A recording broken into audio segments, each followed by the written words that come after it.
Enquanto os nossos slides vão abrindo, né, a gente começa aqui a refletir que nós já vimos que nos falta ainda um sentido para compreender Deus, conforme os Espíritos disseram a Kardec. Mas eles também nos disseram que nós já podemos reconhecer Deus pela sua obra, pela sua criação. E contemplar a criação é também uma forma de louvar a Deus, como bem nos lembrou a Jamira ontem no estudo do Evangelho. Então, quando nós admiramos a obra de Deus, nos esforçamos para compreendê-la, isso também é louvar a Deus. Por isso que refletir sobre a criação nos emociona, mexe muito, né, com o nosso coração, com os nossos sentimentos, porque somos criaturas em busca do Criador. E o mesmo acontece no campo científico. Daí que Áureo, nesta obra Universo e Vida, ele diz lá que é uma marcha inconsciente da ciência à procura de Deus. E nessa mesma obra, ele nos narra lá descobertas importantes que levaram a teses como a do multiverso, né, a existência de vários universos, que só engrandece a obra divina, o questionamento sobre se nós só podemos realmente lidar com essa realidade que nós vemos, que nós pegamos. Será que existe um algo mais, né, para nós conhecermos? Né, a concepção de matéria também, que mudou tanto ao longo desses anos, né? Então, aí fica a pergunta, é possível unir a ciência e a religião na compreensão da criação divina? Ou seja, unir a fé e a razão? Será que elas são inconciliáveis, como muitos pensam? E é justamente que, estudando o Livro dos Espíritos, nessa primeira parte das causas primárias, hoje especificamente o capítulo 3º, que vai tratar da criação, nós vamos buscar aí ao longo dessas ideias, né, que poucas ideias porque o tempo é curto, mas buscar justamente responder a essa pergunta, né, a aliança da ciência com a religião.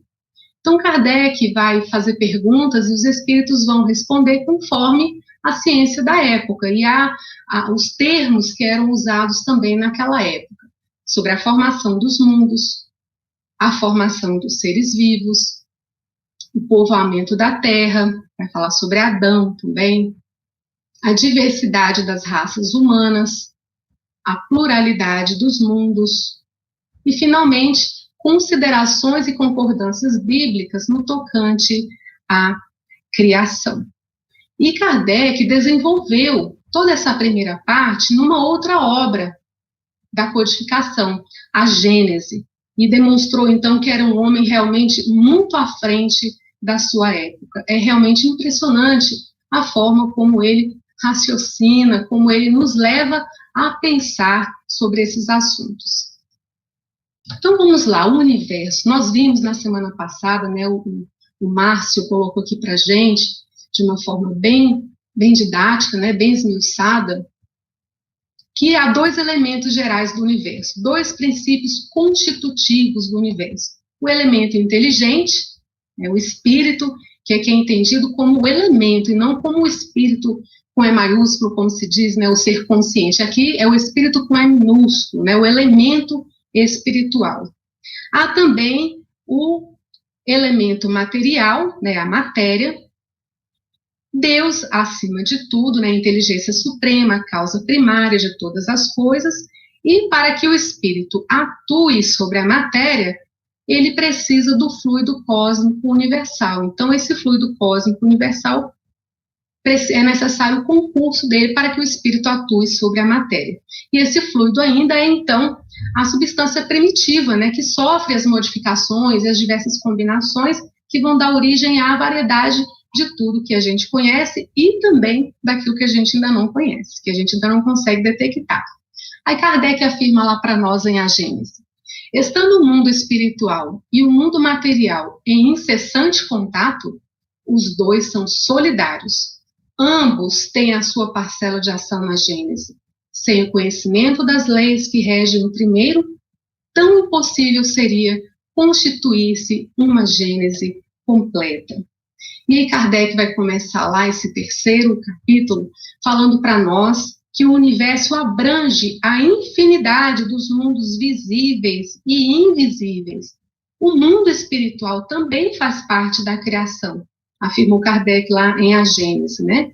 E, curiosamente, a nossa ciência material reconhece que conhece muito pouco do universo, que consegue detectar muito pouco, não chegando a 4, 5% de tudo aquilo que compõe o universo, né? Então, só a pontinha do iceberg, mesmo com os instrumentos mais avançados, né? Eles sabem que existe muito mais, mas eles não sabem o que é, e nem do que é feito. Aí eles chamam da matéria escura, da energia escura, para denominar essa parte desconhecida do universo. A mesma coisa com relação ao microcosmo, né, o universo subatômico. Quanto mais o homem estuda, quanto mais ele se aprofunda, mais ele percebe um fenômeno interessante de o mundo material como que desaparece. Aí Auro cita lá a obra de André Luiz, Mecanismos da Mediunidade, né, que vai mostrar isso para a gente. Então, com a nova concepção que a matéria é a energia concentrada, a ciência cada vez mais se aproxima daqueles fundamentos lá que os espíritos mostraram para Kardec e que nós vimos aqui no início do nosso estudo. Também compõe o universo todos os astros, né? Bilhões de galáxias compostas por planetas, asteroides, estrelas, cometas, satélites naturais, poeira cósmica, entre tantos outros corpos celestes. Os fluidos que o enchem, então não existe o vazio. Hoje nós sabemos que nós podemos até não detectar, não conseguimos ver, mas nós sabemos que não existe aí o vazio, os espíritos já haviam confirmado isso. Todos os seres, animados, inanimados, orgânicos e inorgânicos, portanto, é obra de Deus, criado pela sua vontade. E Kardec vai, então, desenvolver esse tema lá em A Gênese. E vai dizer o seguinte, se a obra de Deus, ele teve um início. E a ciência também calcula que o universo teve um início, e a teoria mais aceita é a do Big Bang, né, a grande explosão. Mas se Deus criou desde sempre, como é que a gente pode compreender que um dia o universo não existiu? Kardec, com a sua incrível capacidade de raciocínio, ele nos fala em criações sucessivas e desenvolvimentos seriais, o que está bem de acordo com as leis da natureza criadas por Deus. O universo, portanto, ele não nasceu já pronto num passe de mágica, né, como ele é. Ele foi se desenvolvendo e ainda continua se desenvolvendo, a expansão do universo que a ciência tanto fala, né? E ele tem um fim programado também, após bilhões de anos aí, para ser, então, sucedido por outros. Assim, a matéria cósmica primitiva continha os elementos materiais, fluídicos e vitais, que todos os universos que ostentam suas magnificências diante da eternidade, nos afirma Kardec lá em A Gênese. E a formação dos mundos? Como é que ela ocorreu? Eles disseram lá que se deu pela condensação da matéria. E aí nós recorremos aqui a André Luiz, lá em Evolução em Dois Mundos, e ele vai dizer, se eu falar sobre a cocriação em plano maior, das inteligências gloriosas, né, que tomam o plasma divino, o fluido cósmico universal, e convertem-no em habitações cósmicas radiantes ou obscuras, gaseificadas ou sólidas. E esses verdadeiros engenheiros siderais promovem o equilíbrio, a harmonia, toda essa beleza de leis perfeitas que os cientistas aceitam, compreendem, mas não entendem a causa delas, que está por trás. Mas é justo que a gente reconheça que muitos deles já falam, sim, na existência de Deus, de uma inteligência, né, por trás disso tudo. Um mundo depois de formado, ele pode desaparecer, porque Deus renova os mundos como renova também os seres vivos. E aí nos diz André Luiz que semelhantes mundos servem à finalidade a que se destinam por longas eras, consagrados à evolução do espírito, até que sofram um colapso atômico. E os mundos habitados? Será que todos os mundos são habitados? Todos os globos que se movem no espaço são habitados, porque o contrário seria duvidar da sabedoria de Deus, não é, meus irmãos? Em criar um universo unicamente para nós aqui na Terra, um universo que a gente nem consegue ainda conhecer, de tão grande, de tão infinito que ele é. Então nós estamos também muito longe de sermos os melhores, os perfeitos, os mais inteligentes seres da criação. Então Santo Agostinho nos lembra, lá no 3º capítulo de O Evangelho segundo o Espiritismo, que a Terra está entre os mundos menos adiantados, ou seja, um mundo de provas e expiações, na frente apenas dos mundos primitivos, na escala evolutiva lá dos mundos. Mas e por que a gente não consegue entrar em contato com esse pessoal de outros mundos, né?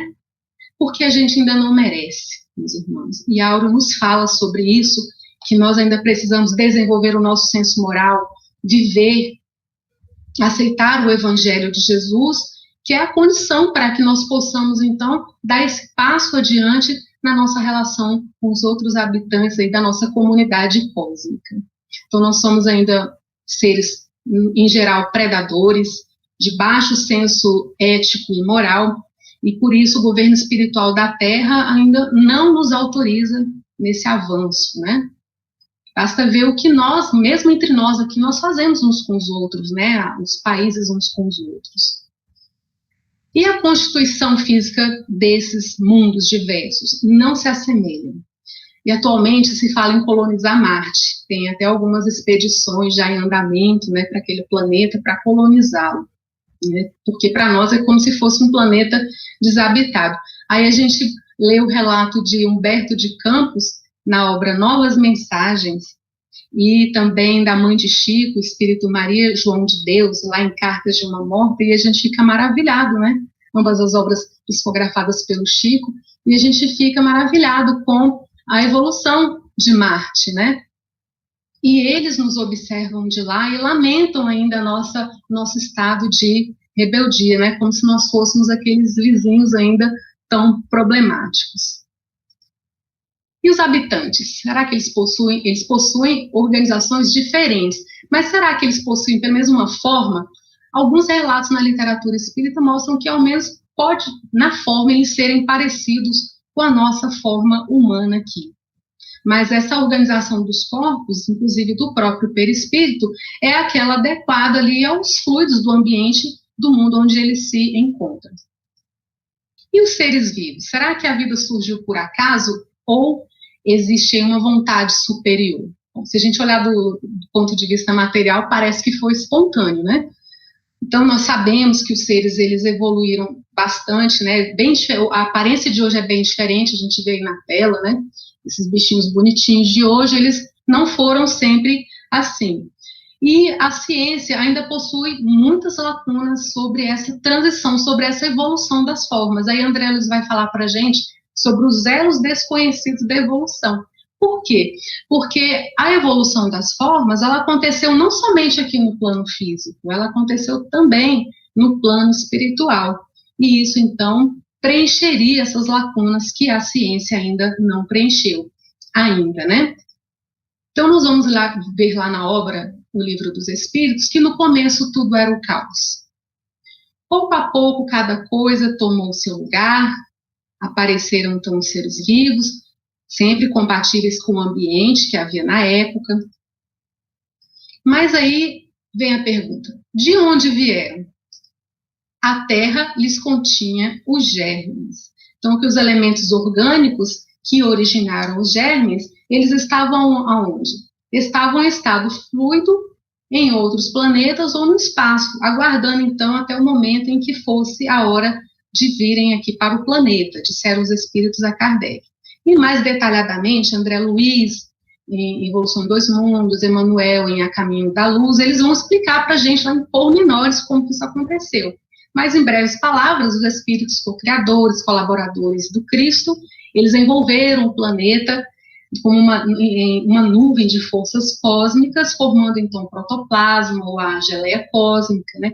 E o protoplasma continha, então, o princípio inteligente, ou as mônadas celestes, né, como diz lá André Luiz, e aí tem início a evolução dos seres vivos no planeta. E a espécie humana? Também ela se encontrava entre os elementos orgânicos, e ela veio a seu tempo, né?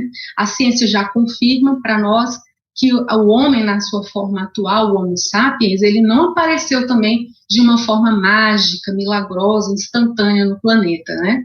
Então, a gente viu também semana passada que o princípio inteligente, ele vai atravessar um longo estágio nos outros reinos, né? Pelas formas de evolução no planeta, do mais elementar até o mais complexo, até alcançar a idade da razão. E mesmo nessa fase humanoide, muitos ajustes ainda foram feitos, sendo necessários, e com certeza nós não percebemos, mas muitos ajustes ainda ocorrerão na nossa espécie. Mas e Adão? Como é que fica Adão, né? Os espíritos disseram o seguinte: a espécie humana não começou por um único homem. Bom, mas aí então quer dizer que o texto bíblico estava equivocado? Aí depende da leitura que se faça. Então, se a gente fizer a leitura de acordo com a simbologia, com as alegorias do texto bíblico, nós vamos ver que não há equívoco, né? E a mitologia, a alegoria, elas são formas de expressar são formas simples de expressar as verdades que são complexas, né?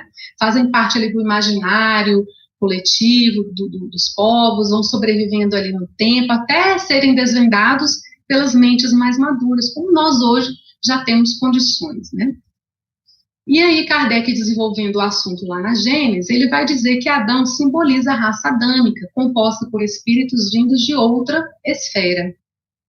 E também nós vamos contar com a narrativa de Emmanuel, A Caminho da Luz, os pormenores, né, da vinda desses espíritos, né, que vieram ali de um dos orbes da constelação de Capela, que era um planeta que estava em transição, assim como o nosso está também para um mundo melhor, e aqueles seres que não acompanharam a evolução, o progresso moral daquele planeta, eles vieram então para a Terra. Quando aqui chegaram, encontraram um mundo habitado, mas por homens ainda na infância espiritual, né?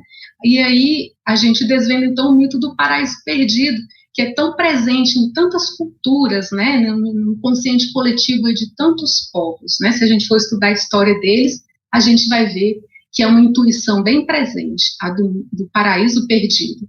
E eram muito avançados esses espíritos e em inteligência, e contribuíram muito para o avanço do progresso do nosso planeta, né? Aí Emmanuel vai nos dizer lá que são os caperinos constituem as civilizações egípcia, hindu, o grupo dos Árias e o povo de Israel. Então, continuando, Noé e o dilúvio. E aí, será que aconteceu mesmo esse fato? A geologia comprova que o grande dilúvio universal, ele realmente aconteceu, ele ocorreu, mas antes do aparecimento do homem na Terra. O dilúvio de Noé foi uma catástrofe parcial, confundida com cataclisma geológico. E assim como a gente falou lá em Adão, Noé também e o dilúvio são figuras mitológicas, né, muito presentes no inconsciente coletivo de vários povos antigos, que surgem a partir de conhecimentos reais, né, de acontecimentos reais que realmente aconteceram e foram contados de geração em geração, ganhando aí os contornos mitológicos. O aparecimento do homem. O homem surgiu em muitos pontos do globo, afirmaram os espíritos, em épocas variadas. E a diversidade das raças? Como enxergar a diversidade das raças? As diferenças físicas e morais provêm do clima, da vida e dos costumes. Portanto, Deus não criou espíritos com raças diferentes. Os espíritos que reencarnam em diversas etnias. Até o termo etnia hoje é até mais acertado, né, segundo a antropologia, né, nós nos diferenciamos pela cultura, pelo tom de pele, pelo corpo, pelas feições, né, mas a espécie humana é uma só, e todos somos uma mesma família. E as considerações bíblicas, então, sobre a criação? Bíblia e ciência. Aí eles dizem lá, Kardec afirma lá, né, no seu texto que as contradições são mais aparentes do que reais. Elas decorrem dos equívocos na interpretação das simbologias dos textos sagrados. Por exemplo, os 6 dias da criação. O que são esses 6 dias da criação? Indicam períodos com centenas e milhares de anos. Kardec vai esmiuçar essa compreensão lá na Gênese também com bastante detalhes. E assim nós vimos também a mitologia de Adão, do dilúvio, né, que são simbologias como tantas outras presentes no texto bíblico. Então, para concluir, e para que a gente volte lá na nossa pergunta inicial, o comentário de Kardec, que vai responder lá a nossa pergunta, né?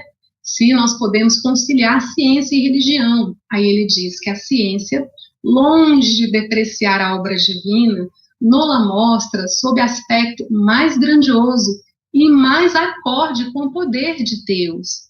E assim, meus irmãos e minhas irmãs, é que o Espiritismo traz a aliança da ciência com a religião, mostrando que a humanidade busca intuitivamente o Criador, desvendando os mistérios da sua criação. Muita paz para todos nós e um excelente tratamento.